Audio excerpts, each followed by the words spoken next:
I rise in support of the resolution that Senator Kramer and I introduced to overturn the Bureau of Land Management Resource Management Plan for North Dakota. This flawed plan, finalized during the closing hours of the Biden administration, undermines BLM's multiple-use mandate and restricts access to vast taxpayer-owned energy reserves in North Dakota. It's yet another example of the Biden administration's overreaching Green New Deal agenda intended to block access to domestic energy production. North Dakota is an energy powerhouse and the third largest oil-producing state in the nation. Our energy producers operate under the highest environmental standards in the world. But the Biden administration's North Dakota Resource Management Plan ignores that record of responsible energy development.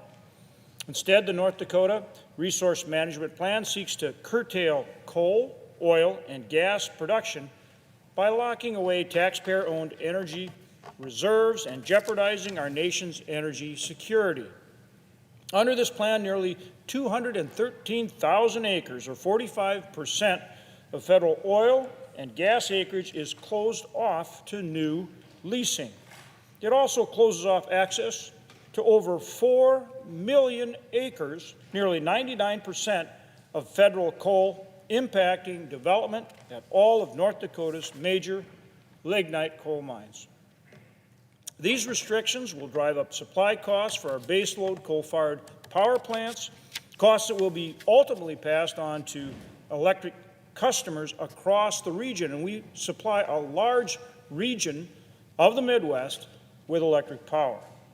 And this comes at a time when energy demand is rising, as manufacturing is brought back home and new industries like artificial intelligence and data centers are coming online. Our need for affordable, reliable energy is only growing. It makes no sense for the federal government to restrict access to the very resources needed to power our economy. In North Dakota, BLM manages 58,000 acres of surface land and about 4.1 million acres of subsurface minerals. Federal minerals are scattered and often intermingled with state and privately owned minerals due to North Dakota's unique split estate. So, when the federal government imposes blanket restrictions, as included under the Biden-era Resource Management Plan, it blocks development of state and privately owned minerals as well.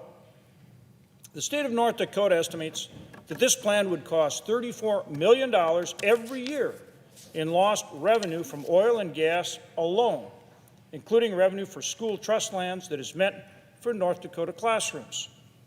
I'm pleased to join Senator Kramer and Congresswoman Julie Fedorchak in introducing this CRA resolution, and I urge my colleagues to support it and help overturn this overreaching and restrictive plan.